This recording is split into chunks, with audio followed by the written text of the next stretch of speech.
All right, let's dive right into this explainer and absolutely hack the Cambridge 9702 physics exam. Today, we are going to master the hidden mechanics of superconductivity. Now, if you're gearing up for this exam, you already know the intense pressure of hitting those top grade boundaries, right? You probably also know that examiners have a very, very specific way they want you to think. So, we aren't just going to sit here memorizing dry facts. No way. We're actually decoding examiner psychology. We're going to break down the exact mark scheme requirements for one of the most frequently misunderstood topics on the entire syllabus. Take a look at the question we've got right here. Superconductors are just normal metals that are really cold. True or false? Well, if your gut says true, you're about to make the exact costly mistake that literally tanks grades for thousands of students every single year. It's the most common wrong answer examiners see, and it instantly signals to them, hey, this student doesn't actually understand the physics at play. When you treat a superconductor like just an ordinary piece of copper that happens to be sitting in a deep freezer, you're missing the entire core concept. It's a total fundamental error in logic, and it will absolutely cost you critical marks right out of the gate. What's truly fascinating about this concept is the massive paradigm shift it demands from us.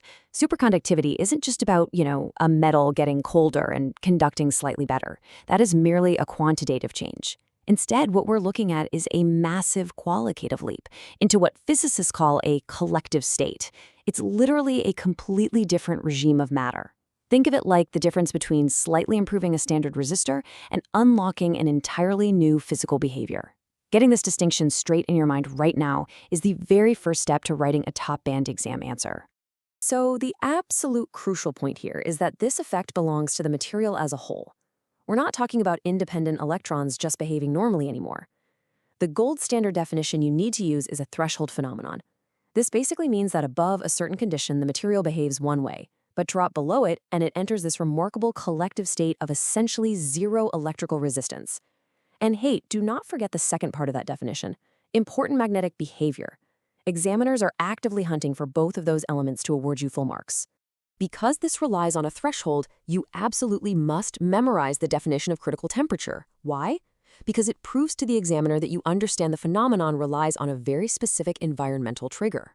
Without reaching this precise thermal threshold, that qualitative change, it simply doesn't happen. The material does not become a superconductor. Highlighting this critical temperature in your written responses shows that you really grasp cause and effect reasoning. And I promise you, that is exactly the type of scientific logic Cambridge examiners want to see when they grade your paper. If we look at this visually, this threshold phenomenon isn't some gentle, gradual slope. It's a dramatic, cliff-edge drop straight to exactly zero resistance the moment you hit that critical point.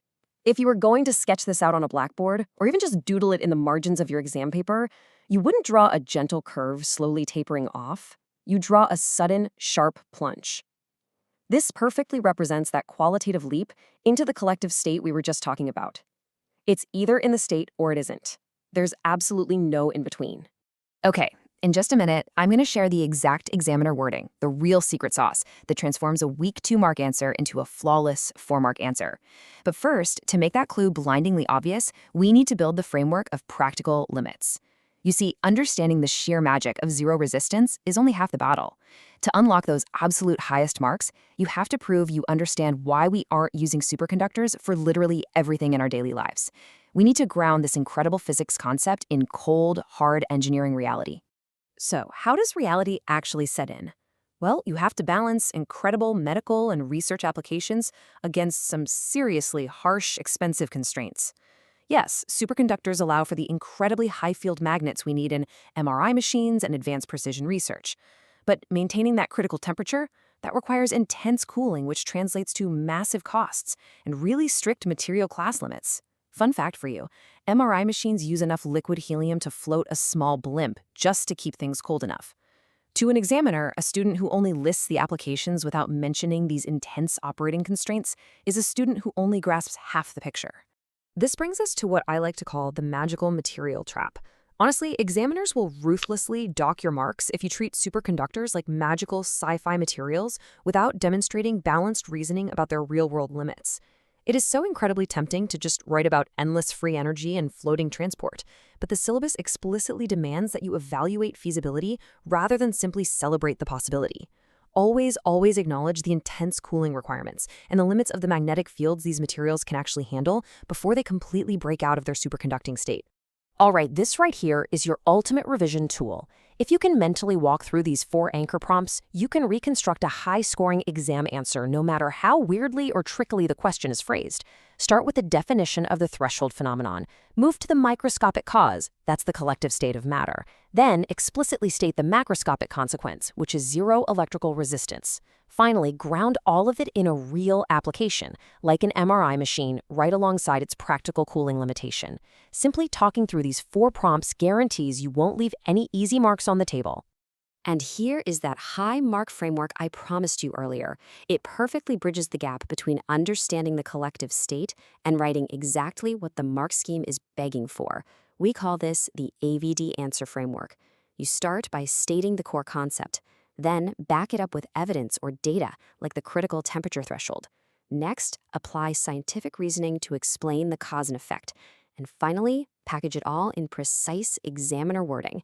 This structured approach takes all the chaos out of exam writing and forces you to build an argument that examiners practically have to give full marks to. Let's put this into practice and compare. Notice how the flawed answer on the left completely misses the threshold concept. It has no resistance, so it's good for magnets. That sounds exactly like that common mistake we tackled at the very beginning of this explainer, right? It's way too casual and misses all the required terminology. But look at the 4-mark answer on the right. It hits the critical temperature trigger, identifies the collective zero resistance state, names a specific application in MRI magnets, and crucially, proves balanced reasoning by noting the heavy cooling costs. That right there, that is absolute exam perfection. So, you know how to lock down those marks for definitions and applications now. But what happens when the exam throws a much harder evaluation scenario your way? What if they ask you to apply this exact balanced reasoning to the feasibility of massive infrastructure projects like, say, maglev trains? You have the foundational physics, sure, but evaluating large-scale future applications requires a very specific extension of our framework to navigate those trickier data analysis and evaluation commands. To unlock the mandatory top-band evaluation framework that absolutely crushes that exact future transport scenario, make sure to subscribe to our YouTube channel, Ace the Exams, at @acetheexams_IGCE. Mastering these threshold triggers and practical constraints will genuinely get you thinking exactly like a Cambridge examiner. But as you're preparing for test day, I want you to ask yourself this one final provocative question. If we actually discover a true room temperature superconductor tomorrow, which of these intense engineering constraints vanishes first? And how would it instantly rewrite the entire physics syllabus?